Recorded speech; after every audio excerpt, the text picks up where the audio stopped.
We're now live on Facebook, YouTube, and LinkedIn. Welcome for another wonderful class here on Tanya. We had finished last time chapter 2. We're going to be starting chapter 3 today. So let's get right into it. In case you don't know, I'm Rabbi Chernitsky, the People's Rabbi, Director of Chabad Newfoundland. So we're starting chapter 3. This chapter is the chapter from which the whole method, Shita, of the Alter Rebbe, the founder of Chabad, is based on. We know that there are moments that change history. There are moments that made a revolution. Moments that life before them and after them will never be the same. A person developed an idea for many, many years, but then he has a moment of genius when he gets to the point he says, wow, there are moments that the potential for humanity changed forever, for the better. When Edison invented the light bulb, how can you describe the change that brought to the world? They used to use candles before that. How long can a candle last? How much can a candle illuminate? People couldn't work until late at night because it didn't have electric light. Now that we have electric light that could last the whole day, the possibilities for humanity became absolutely awesome. When the printing press was invented, now you can share ideas, now you can print newspapers. A person who has an idea could print it, he could share it, he could find others who think like him. Because of the printing press, the world became united. When penicillin was discovered not so long ago, suddenly our life expectancy was extended. We're going through a pandemic, so we know what this is like. There were times when a contagious disease took out a whole city. When antibiotics were discovered, vaccines were developed, our life expectancy increased incredibly. There are such moments, and you look at them 70, 80, 100 years later and say, wow, this is a revolutionary idea that changed life as we know it. So lehavdil, along those lines, but in a godly spiritual sense, is the third chapter of the Tanya. Because the other disciples of the Maggid of Mesrich, right, the Alter Rebbe, the author of the Tanya, was a disciple of the Maggid of Mesrich, the main disciple. But he had other students who went on to establish other Hasidic groups, like Breslov, from Reb Nachman of Breslov, Aaron Karlin, the Karlin-Stolin dynasty. But they're all called by the name of the city where they were founded. We are Chabad and Lubavitch. So Lubavitch is by the city where the movement was established for many, many years. But also we're called Chabad, which stands for, right, it's a Hebrew acronym, which stands for Chochmah, Bina, Das, wisdom, knowledge, and understanding. And that name Chabad doesn't refer to the city, that refers to the unique method, the unique Shita in Hebrew of Lubavitch. Okay, and these three letters, Ches, Beis, Dalet, Chabad, they contain the revolution that the Alter Rebbe, the first Rebbe of Chabad, started. These are the tools with which we approach God. Tanya became so popular because of this one word, Chabad. Because the Tanya creates a new path in which a Jew can live here below, but be above, right? Boots on the mud, but head in the clouds. That's the secret of the chapter 3 of Tanya. We have the ability, we have the capability to be a wholesome, complete Jew. You don't have to give into the Yetzer Hara, the evil inclination. We have one tool, all of us, that if we maximize it, if we awaken it, if we use it, we can transform ourselves into a completely different people. It's possible to create a consciousness and produce feelings from that consciousness, that awareness. How? With your head. Through studying Hasidic thought, Hasidus, setting time aside every day, half an hour or 1 hour, to think about the spiritual upper worlds, thinking about Hashgacha Pratis, individual divine providence, thinking about the Seder Hishtalshelus, the chain-like descent of the spiritual worlds until reaching this physical world. Thinking about your relationship with Hashem, with God. You think about it, you understand it, but more importantly, you know it. You shine within you a new world, new feelings that you didn't know existed. The secret of Chabad is that we have the power to be born again. Meaning, But the power to think about the oneness and the greatness of God, we can reveal treasures within us which we didn't even know existed. Why? Because the brain gives birth to feeling. Thought gives birth to feelings. And feelings are not as spontaneous as we think. It's the result of a previous thought. It's a result of an intellectual contemplation. So when we change what we're thinking about, our brains, our intellectual approach, then we create new and different feelings, different desires, aspirations, all with the brain. Rabbi Khan, the famous Chayzer, the famous scholar who used to remember, memorize the talks of the Lubavitcher Rebbe and then transcribe them, Alav Shalom, he passed away last summer. He used to give a mashal, an allegory of Fetar Yosele, Uncle Yosele, who was the uncle of the Tzemach Tzedek, the third Rebbe of Chabad. The Tzemach Tzedek was the grandson of the Alter Rebbe, the first Rebbe. So this uncle Yosele was a big scholar, but he was a bit of a character. On Friday, he would go to the mikveh, as he would do every Friday to prepare for Shabbat, for Shabbos. And in case you don't know, at the mikveh, all sorts of discussions take place. Everybody in the mikveh, they solve the work problems, they make new problems, they solve them again. So this Rabbi Yosele was there. And a disagreement ensues about something, of course, very important, quote unquote. It wasn't so important, but in the mikveh was important. And in the middle of his argument, this Yosele says, no, after the mikveh, speaking to the guy he was arguing with, after you're done in the mikveh, you come to my house, I'll give you a cup of kvass, a cup of beer, as I used to drink in the cold Russian winter. I'll give you a piece of kugel, and we'll continue this argument. Yosele walks back home with dignity. He forgot about the foolish argument, and he starts doing Shnai Mikra, starts going over the Parsha of the week, reading 2 times every verse and 1 time the Aramaic translation, as we do every week, Jewish custom, down in the Talmud. As he's going through the Parsha, the Torah portion, he has a question, so he pulls out different books of commentaries, one of the commentaries from the shelf. Meanwhile, this guy that he was arguing with at the mikvah knocks at the door. Yosele says, how can I help you? He forgot completely about this silly argument. And the guy says, what do you mean? We had a heated argument in the mikveh. You don't remember? So Yosele says, that was a different Yosele. Right now, I'm a completely different Yosele. So that's the concept of Chabad, that we can become a completely different person by changing what we think, meditate, contemplate about. Hashem gives us a tool that allows us to live in a completely different world. We can't leave this world. We can't remove from ourselves our animalistic soul, our evil inclination. But while being in this world, we could live in the upper worlds. How? With our brain, with our mind, with our intellect. We say in the Shema, "V'hayu letoitafos beinenecha."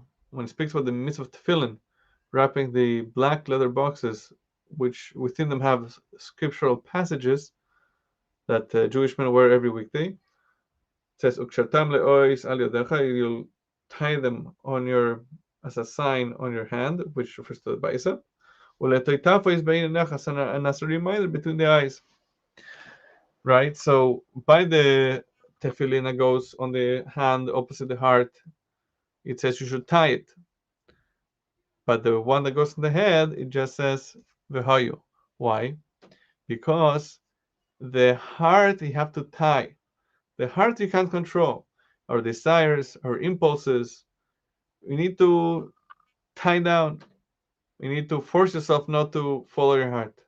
But the brain you could influence. How? By thinking about different things, contemplating about different things.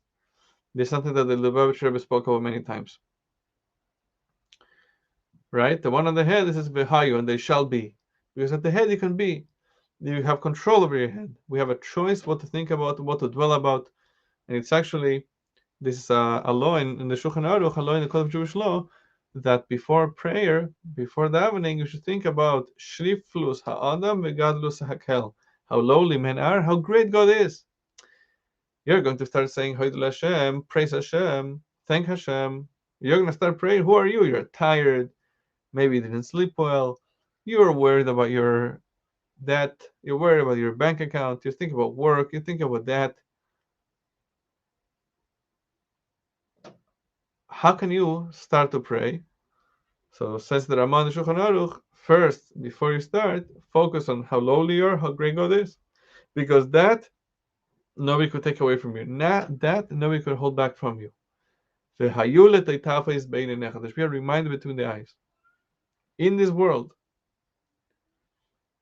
the good news of the Tanya in chapter 3 is that it doesn't just stay in the brain. When we think differently, when we meditate on God, the greatness of God, then it affects the heart. Because the heart is a product of what we think. Yeah? If we search for the connection between us and Hashem, then the heart is in a completely different place. Let's go deeper into the need to use our brain for the right thing. What's our issue? Where do we stumble? Where do we trip? What's holding us back? The Berditchev, Rav Levi Yitzchak Berditchev, famously said that he said, Ribono Shel Olam, master of the universe, where is the Yosher? Where is the righteousness? How is it fair? He said, the desires, the taivas of the world, you put in front of our eyes. But the Olam Habo, the world to come, the real world, the world of spirituality, you hid inside the holy books, the Sforim. This is the challenge of a Jew. It's the biggest problem a Jew serving God has. The biggest struggle, right? We spoke about in chapter 2, we have a holy soul, a Jew is a wonder of wonders, and we've been at this for 4,000 years. There's no other such nation in the history of humanity. So what's holding us back from doing the right thing? The soul is trampled under the wheels of life. The soul, our divine soul, is only expressed during Ne'ilah, the closing moments of Yom Kippur, the holiest day of the year, or towards the end of Shabbat, Raiva Raivin, Shabbat at Mincha time. Only then. Shabbat ends, a holiday ends, and we're uplifted, we feel recharged. But then the work week starts, we go out to the street, and our eyes see all sorts of things, then the heart wants those things, inappropriate things, then everything collapses. And the world rules over us, over our thoughts, over our temptations, and we forget what we really want. So, okay, very good. So inside there's a soul, but that soul is quiet. And it's so poor in comparison to what's going on around us that controls us. And then the head is not where it's supposed to be. It's not where you want it to be. It's not where we want it to be. You want to focus on davening on prayer. You want to focus on your Gemara, but we can't. Your head's in 100,000 other desires, aspirations, thoughts, temptations. The world has filled your brain with other desires, desire for money, for honor, for success. We want to just enjoy ourselves. So how can the soul put up with what's in the brain? How can the soul stand a chance against what's in the brain and the heart? So that's the challenge of a Jew. I have a soul. Yeah, that's the whole chapter 2 of Tanya. But how does it all help if the brain is in the mud, in the blotte? And the heart is for sure in the mud if the brain is in the mud. So we struggle with this sort of schizophrenia. At times of truth, on Shabbat, on a festival, on Yom Tov, and Yom Kippur, we feel so inspired. We make resolutions to study more, to pray better. You dance with the Torah. But the day-to-day life is completely different. Our head is elsewhere. Therefore, our heart is elsewhere. So how does having Shabbat once a week help? If 6 days a week, we're so different. The Gemara tells us a story. And we need to understand that every story has a deeper meaning, and who are we to judge and really understand what's going on? but we'll share it as the simple meaning goes, knowing that there's always a deeper explanation. The Gemara tells us about the great Rabbi Elazar ben Arach. He was the greatest of the great, right? In Pirkei Avot, Rabbi Yochanan ben Zakkai said about him that if Rabbi Elazar ben Arach was on one side of the scale and all the Chachmei Israel, all the rabbis on the other, he would tip the scale in his favor. He was so great. And yet, when Rabbi Yochanan ben Zakkai passed away, he was nifter. The Talmud in Brachos tells us the whole story. The Rabbi Yochanan ben Zakkai was very special because he was the only person called Rabban, right? Our teacher. Even though he was not a descendant of Hillel Azaken, Hillel the elder, and he did not come from the tribe of Judah. Anyway, so he passed away, and Rabbi Elazar ben Arach, this great rabbi who was praised greatly by Rabbi Yochanan ben Zakkai, thought he would be the next leader of the Jewish people. He thought he was the right heir. But the sages did not appoint him as the next leader. Why? We don't know. But Rabbi Elazar ben Arach was very, very upset. And he says to his wife, does the food have to go after the mice? No, the mice have to go after the food. He was saying, I don't have to chase after them. They don't want me. They should be chasing after me. So they left the city of Yavne, which was a city of Torah study, of scholars. They left the city in anger, great anger. On the way to the city of Yumsit, like Miami Beach. Okay? Life was good. There was good weather. The materialism was everywhere. Over there, he didn't have to rush anywhere. He wasn't giving a class. He was living alone with his wife. Anyway, months and months go by. And one day, he suddenly wakes up. And he says, what in the world am I doing here? He realized how low he had reached. How low he had stooped down. He didn't even notice the day-to-day downgrade in his spirituality. But suddenly it hit him. And he ran far, far away back to Yavne. He runs from Yumsit back to Yavne. He says, Oy vey, vey, vey. Who am I, the top student of Rabbi Yochanan ben Zakkai? I'm wasting away my life enjoying material pleasures. So he runs back to Yavne, and they welcome him with great honor. And they give him an aliyah. Yeah, and back to by the Torah. Back then, when you got an aliyah, you also had to read the parsha. It was Parshas HaChodesh. The part of the Torah speaks about the new month. And anyway, what's important here is that instead of reading HaChodesh Hazeh Lachem, which means this month shall be for you, he read it HaChodesh Haya Libam. He made a mistake, but this mistake represented where his head was. HaChodesh Haya Libam, which means their heart was deaf. His heart, he became deaf, he became insensitive to spirituality. So what happened here? His soul was fine, it was just in hiding. But life is not the soul. Life is in the brain, in the heart. The eye sees, the heart desires. So the soul was fine, but the mind and the heart were not in the right place. Comes chapter 3 of the Tanya, after the Alter Rebbe explained in chapter 2 that we have a soul, we have so much potential. But wait. Just having a soul is not enough. We also have a structure of the soul. There's a soul, it gathers information. We have 10 koichos, 10 attributes to the soul. There's a structure, and through this structure, that's how we relate to the world. The bottom line being that we have the intellectual attributes, the emotional attributes, and the intellectual attributes, they're like a father and mother, and they give birth to the feeling, to the emotional attributes. So what we're saying here in chapter 3 is that the brain, the brain is in the intellect and the mind, we have the power to create feelings. The mind could create very strong feelings towards God, love of God, fear of God, and this is the message of Chabad, that the heart you could only tie down and force.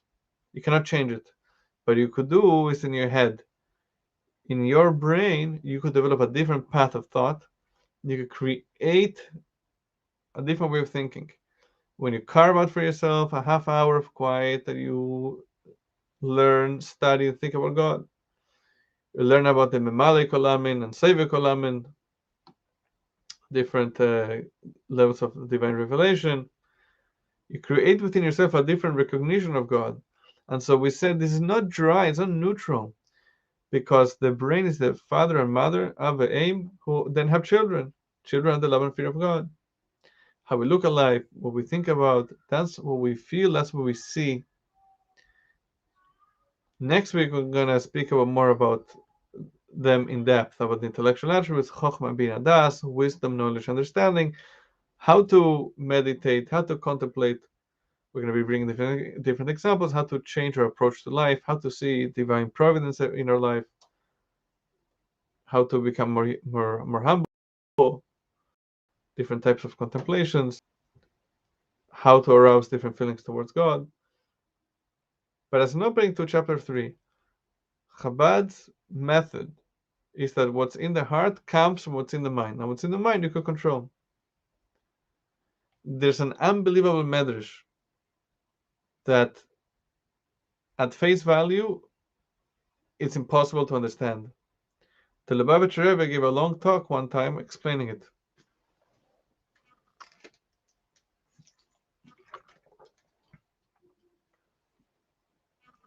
So the medrash was like this.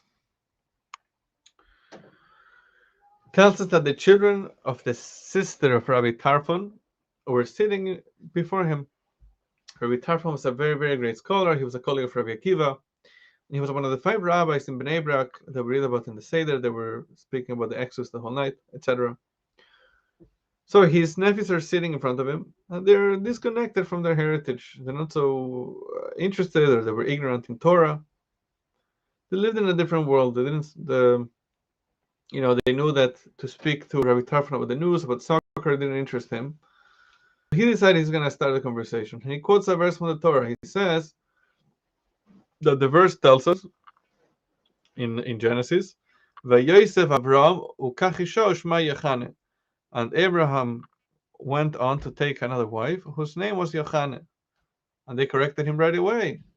They said, "Uncle, that's not what the verse says. It says Ushma Keturah." Abraham took another wife whose name was Keturah, right? Abraham, in his old age, took a third wife. Whether that wife was Hagar or not, as the different opinions go, and he had another 6 children. So they said, "Why do you say her name is Yochanan? The Torah says her name is Keturah." Rabbi Tarfon gets upset and he says, "No, okay, Bnei Keturah, you will remain Bnei Keturah." That's the end of the story. You don't know where to begin. What does that mean?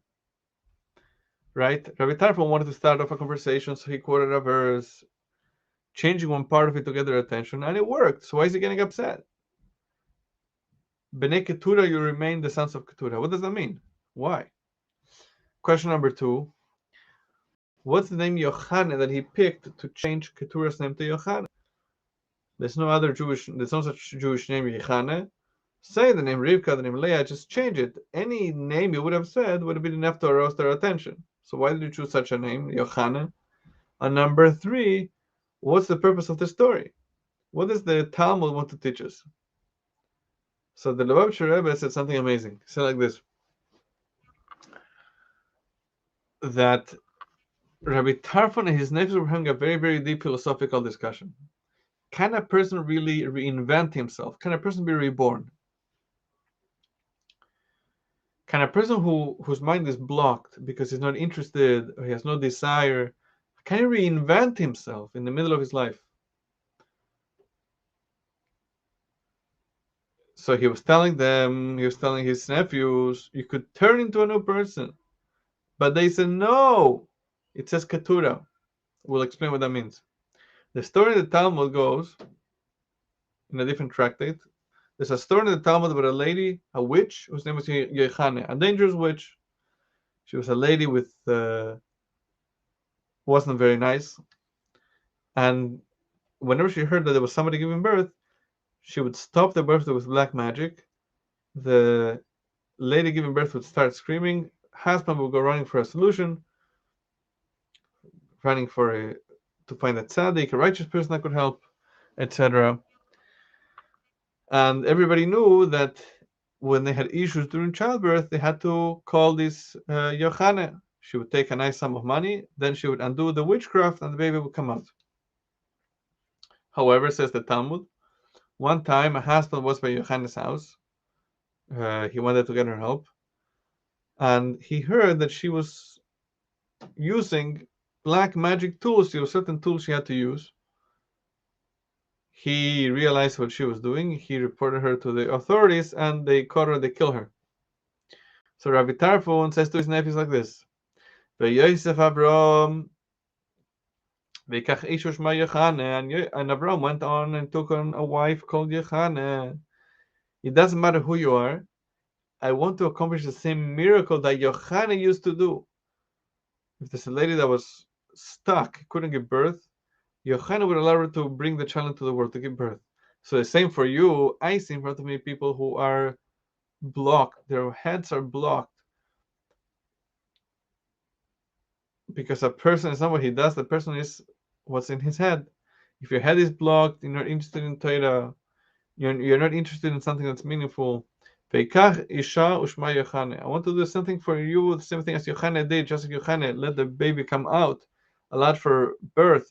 I want you to give you an open head, so you could study, live a life of meaning, that the Torah should be important to you, should be meaningful to you. I want to give you a new head. You should have pleasure, enjoyment in learning Torah. And this study will give you also feelings of love and awe towards God. So, because who are we? The body? No, we are our desires, what interest us.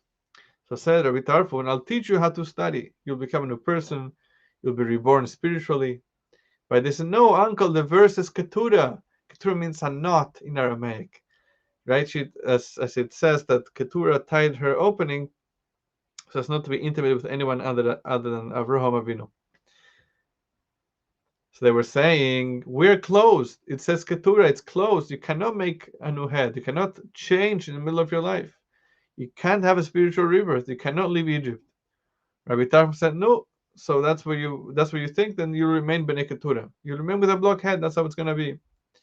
And that's the idea of chapter 3 of Tanya. How the mind can accomplish a rebirth. And the next class we'll speak about at length about the three intellectual capabilities: Chachma, Minadas, wisdom, knowledge, understanding.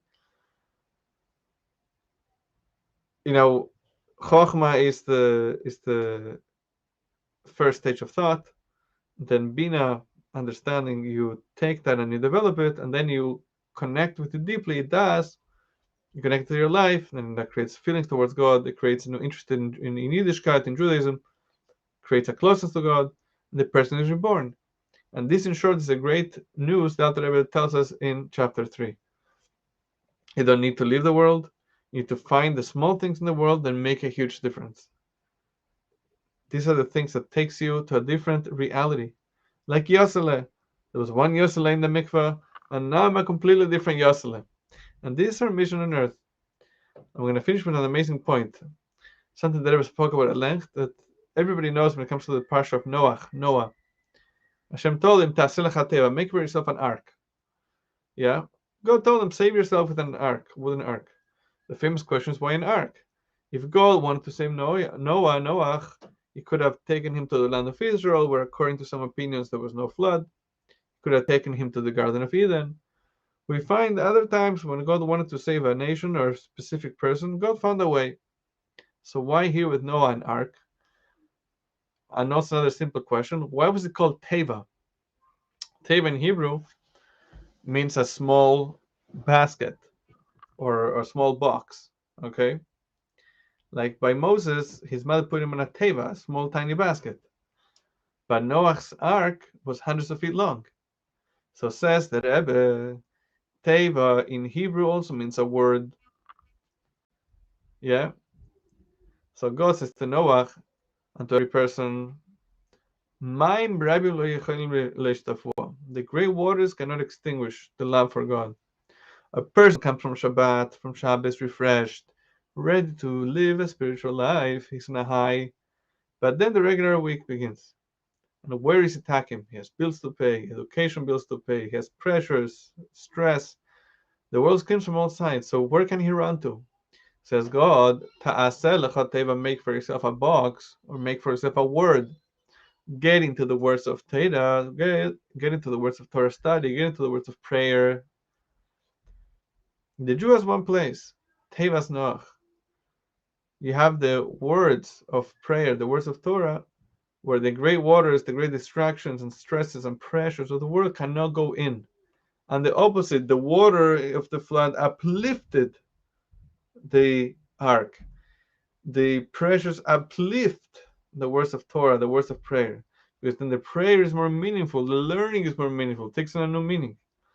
Because I know how much I need it. And it's not an option.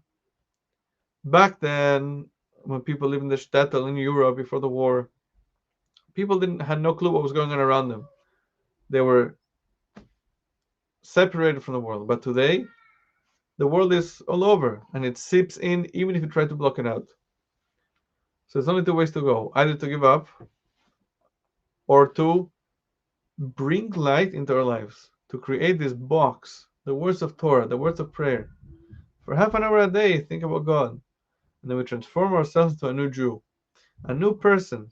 Let's make for ourselves this holy ark that protects us spiritually, that ensures that our mind and heart are where they're supposed to be.